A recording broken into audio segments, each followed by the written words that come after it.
दोस्तों pivot table की series में ये मेरा तीसरा वीडियो है। और पिछली वीडियो में हमने देखा कि किस तरह से हमने इस ऐसे बिखरे हुए डेटा को प्रॉपर फॉर्म में लेके गए और एक प्रॉपर टेबलर फॉर्म में इस तरह से हमने उस डेटा को बनाया। तो आज हम दोबारा से उसका रिवीजन करेंगे और हम कंपैरिजन करना सीखेंगे कि किस तरह से हम 2 महीने के डेटा को एक साथ कंपेयर कर सकते हैं और कैसे हम उसको देख सकते हैं अपने अपने अकॉर्डिंगली। ठीक है, तो चलिए स्टार्ट करते हैं। हमारा जो पिछला वीडियो था उसमें हमने क्या किया, हमने यहाँ तक का डेटा लिया था, हमने मंथ उसमें ऐड नहीं किया था। इसमें मैंने क्या किया है, ये डेटा हमारे पास पहले से नहीं था, लेकिन हमें ये पता था कि ये मई मंथ का डेटा है। करेक्ट। तो मैं इसको मान लेता हूँ कि ये मई का डेटा है मेरा। ठीक है।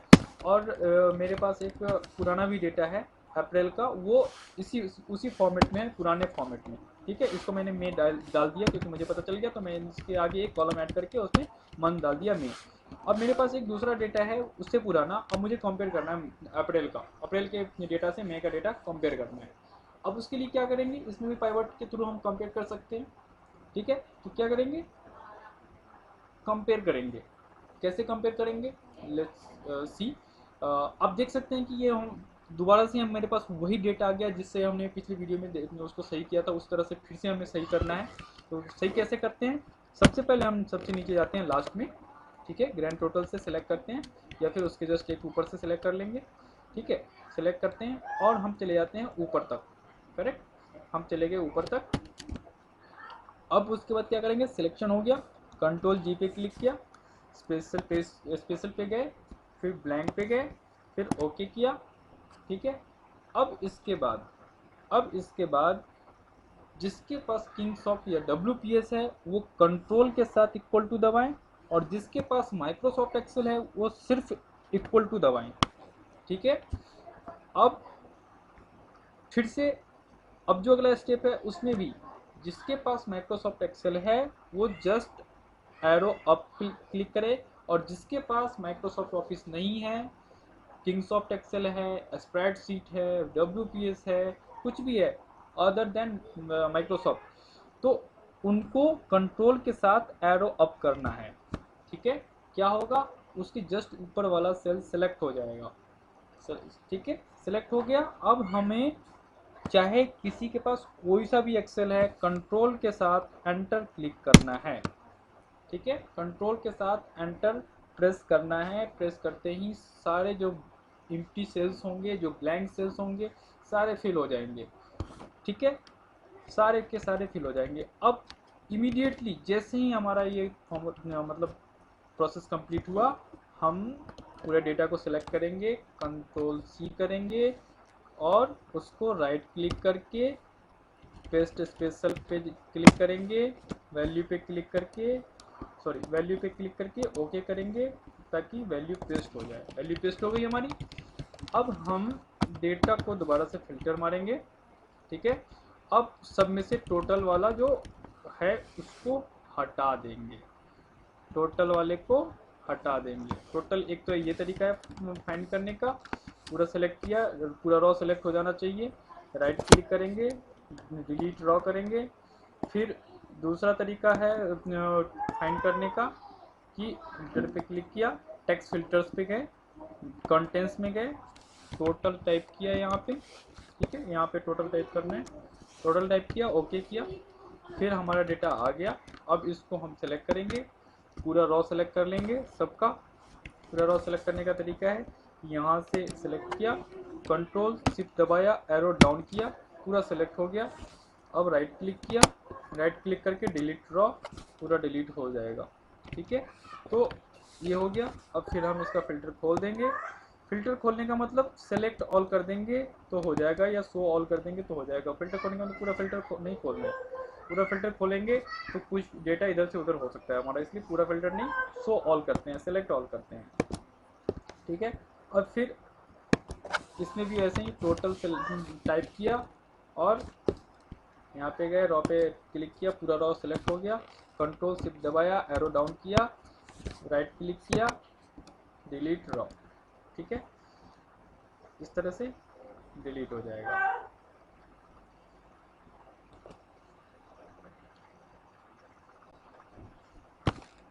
ठीक है, कैटेगरी भी हो गई।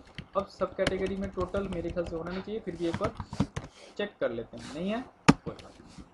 ठीक है, दोस्तों एक चीज़ और, फिल्टर की बात तो भी आई थी, तो मैं सोचा कि मैंने फ़िल्टर के बारे में थोड़ा सा बता दूं कि जब भी हम फिल्टर का यूज़ करते हैं तो ध्यान रहे कि जो डेटा है हमारा, उस पूरे डेटा के ऊपर फिल्टर होना चाहिए, मतलब उस पूरे डेटा के कॉलम के ऊपर फिल्टर होना चाहिए। जैसे अगर इसमें भी हमारे पास कहीं डेटा है कहीं नहीं है, लेकिन किसी भी एक सेल में अगर डेटा है हमारा किसी के सामने, तो उस केस में जो फिल्टर लगेगा वो फिल्टर यहाँ तक लगेगा। ठीक है, यहाँ तक फिल्टर लगेगा, ये ध्यान रहना चाहिए हमेशा। इसका सबसे अच्छा तरीका ये है कि हम सीधा पूरा सीट सेलेक्ट करें यहाँ से और डेटा पे जाए, फिल्टर पे क्लिक कर दे। इससे क्या होगा कि जहाँ भी कहीं भी कंटेंट होगा तो ऑटोमेटिकली फिल्टर ले लेगा, अदरवाइज नहीं लेगा। ठीक है, जैसे यहाँ पे मैंने डाल दिया, एक ही डाला, छोड़ो एक ही डाला, अब मैंने फिल्टर हटा दिया। अब दोबारा से फिल्टर लगाना है, क्या करना है, सेलेक्ट ऑल, डेटा पे गए, फिल्टर पे क्लिक किया, अब देखिए यहाँ तक आ गया, फिल्टर लग गया ना, तो ये ऑटोमेटिकली लग जाएगा। तो इसलिए हमें हमेशा सेलेक्ट ऑल करके फिल्टर लगाना चाहिए, जिससे कि डेटा इधर उधर ना हो। और बार बार हमें फिल्टर हटाने की ज़रूरत नहीं है, जस्ट एक शो ऑल कर देना है, हो जाएगा। अगर आपको ज़्यादा कन्फ्यूजन है तो मैंने एक वीडियो बना रखा है already, data basic data filter और फ्रीज का, तो आप उसको गो थ्रू कर सकते हो उस वीडियो को, उससे आपको पता चल जाएगा कि किस तरह से फिल्टर यूज़ करते हैं, किस तरह से फ्रीज यूज़ करते हैं। ठीक है, अब जैसे यहाँ पे फ्रीज लगा हुआ है, आप देख सकते हैं कि मैं नीचे तक जाता हूँ, ऊपर हेडर ऊपर मुझे दिखता रहता है, बाकी नीचे की चीज़ें चेंज, मतलब नीचे स्क्रॉल होता रहता है। क्यों होता है, क्योंकि मैंने यहाँ पे इसको फ्रीज कर रखा है। फ्रीज कैसे करते हैं, व्यू में जाते हैं,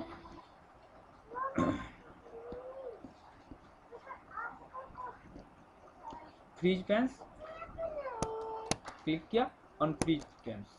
ठीक है, अब जहाँ जिसको भी फ्रीज करना होगा, जैसे अगर मुझे सबसे टॉप वाले को इसको फ्रीज करना है, तो मैं इसके नीचे जाना पड़ेगा मुझे, और यहाँ पे फ्रीज पेंस करना पड़ेगा, तो ये फ्रीज हो जाएगा। देखिए अब ऊपर वाला फ्रीज हो गया।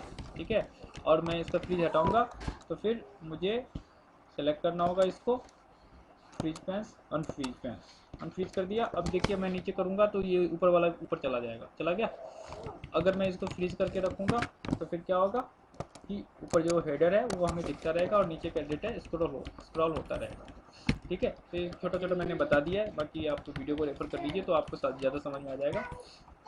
तो हम क्या कर रहे थे, हमने डेटा कंपाइल कर लिया, हमारा ये डेटा प्रॉपर टेबलर फॉर्म में आ गया। अब हमें मंथ क्या करना है, मंथ करना है, कौन सा मंथ का है डेटा, ये तो ये अप्रैल का डेटा है, तो 1 अप्रैल 20 डाल दिया हमने। ठीक है, 1 अप्रैल 20 डाल दिया और इसका फॉर्मेट चेंज कर दिया, फॉर्मेट सेल्स पे जा करके, ठीक है, राइट क्लिक किया, फॉर्मेट सेल्स पे गए, डेट पे गए, फॉर्मेट है हमारा मंथ ईयर, मंथ और ईयर, एंटर किया, हो गया।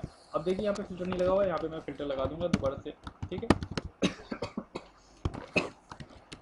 फिल्टर लगा दिया, अब हमारा ये डेटा बिल्कुल उसी फॉर्म में रेडी हो गया जिस फॉर्म में हमारा पुराना वाला डेटा, मतलब मेगा डेटा था। अब हम क्या करेंगे, हम ये अप्रैल के डेटा को, सिर्फ डेटा को, हेडर नहीं, सिर्फ डेटा, ऊपर वाला जो हेडर है इसको छोड़ करके खाली डेटा को हम ले जाएंगे। पहले वाले में हेडर है, पहला वाला छोड़ देंगे, दूसरे वाले से लेकर के नीचे तक पूरा सेलेक्ट कर लेंगे। ठीक है, पूरा सेलेक्ट करके कॉपी करेंगे और इसको मैं वाली सीट में जा करके नीचे से, जहाँ ब्लैंक है यहाँ से जाकर के ऐसे 33-20 तक हमारा फिल है, 33-21 में गए और यहाँ पे कंट्रोल V कर दिया, या फिर राइट क्लिक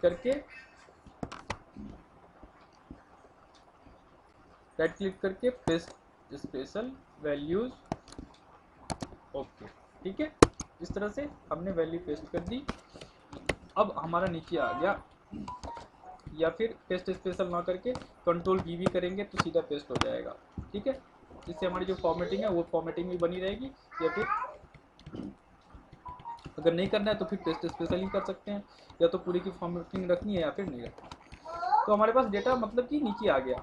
अब नीचे डेटा आ गया, अब सब कुछ ओके है, हम पूरा डेटा को सिलेक्ट करेंगे। ठीक है, फिर हम उसी नीचे आ गए, पूरा डेटा को सिलेक्ट करेंगे, इंसर्ट पे क्लिक करेंगे, इंसर्ट फाइबर टेबल पे क्लिक करेंगे, फिर डेटा सिलेक्टेड है, हमें न्यू वर्कशीट पे चाहिए तो ओके कर देंगे।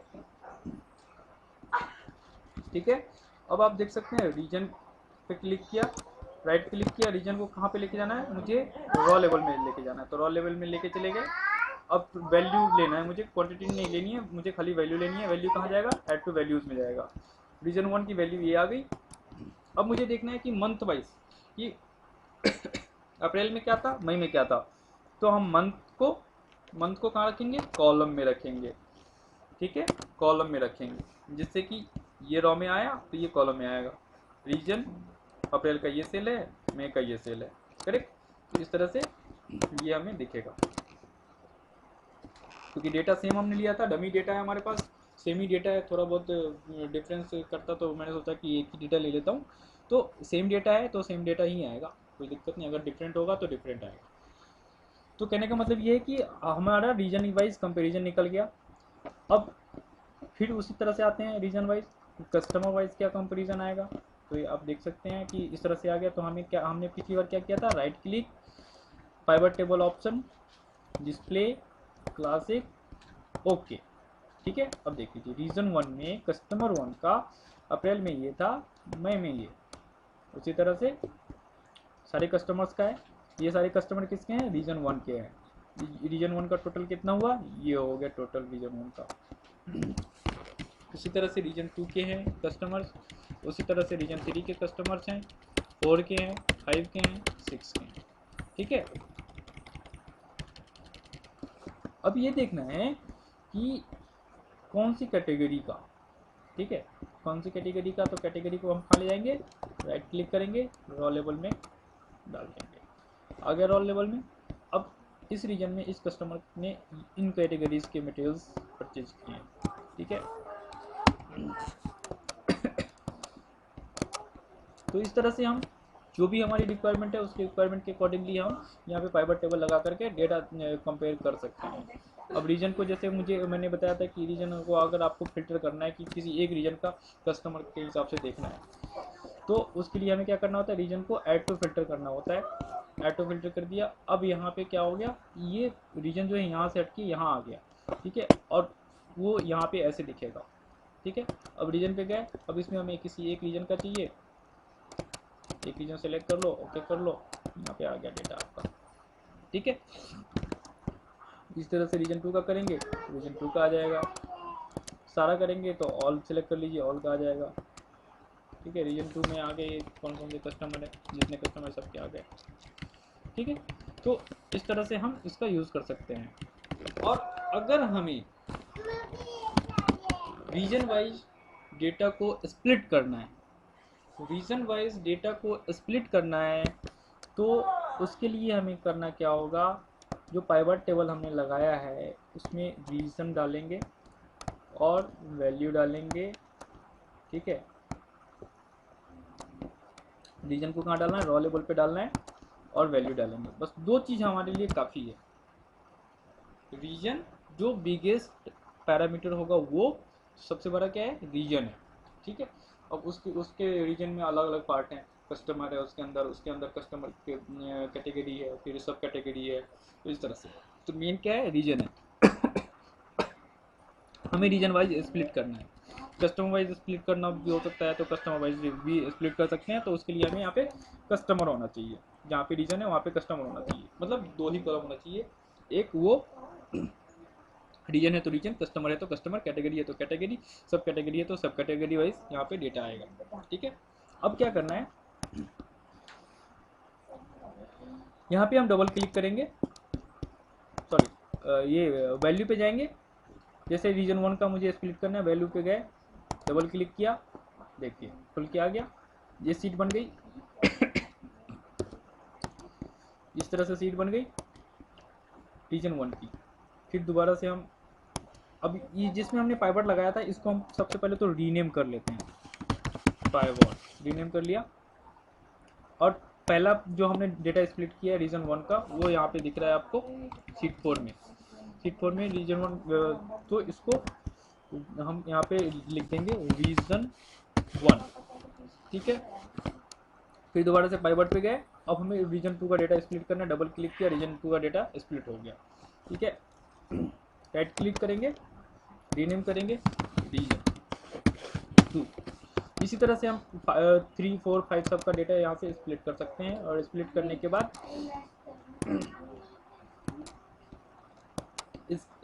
बाद हम चाहते हैं कि सबको अलग अलग करके हम एक सेपरेट फाइल बना दें। उसके लिए हम जिस फाइल को हमें अलग, जिस सीट को हमें सेपरेट फाइल बनाना है उस पर जाएंगे, राइट क्लिक करेंगे, मूव और कॉपी पे क्लिक करेंगे, फिर यहाँ पे जाएंगे, न्यू बुक पे जाएंगे और यहाँ पे कर देंगे क्रिएट एक कॉपी। अगर क्रिएट एक कॉपी करेंगे तो यहाँ पे भी डेटा रहेगा और एक फाइल भी बन जाएगी। और अगर हम यहाँ पे नहीं करते हैं क्रिएट, तो वो यहाँ से हट के एक नई फाइल बन जाएगी और डेटा यहाँ पे नहीं रहेगा, वो फिर उसकी फाइल अलग से बन जाएगी। ठीक है, तो हमें अभी क्या करना है कि डेटा हमें यहाँ पे नहीं चाहिए, हमें तो रॉ डेटा हमारे पास है, जब मर्जी चाहे तो हम रीजन 1 का फाइल क्रिएट कर सकते हैं, उसका सीट क्रिएट कर सकते हैं। तो हम यहाँ पे ओके करते हैं, सीधा बिना कॉपी किए हुए सीधा मूव करते हैं। ठीक है, ओके किया। अब देख सकते हैं आप, एक ये नई फाइल बन के आ गई, बुक 1। पुरानी फाइल थी हमारी पाइवट टेबल पार्ट 2, ये नई फाइल हो गई हमारी बुक 1। अब इसको सेव कर लेंगे रीजन 1 के नेम से, रीजन 1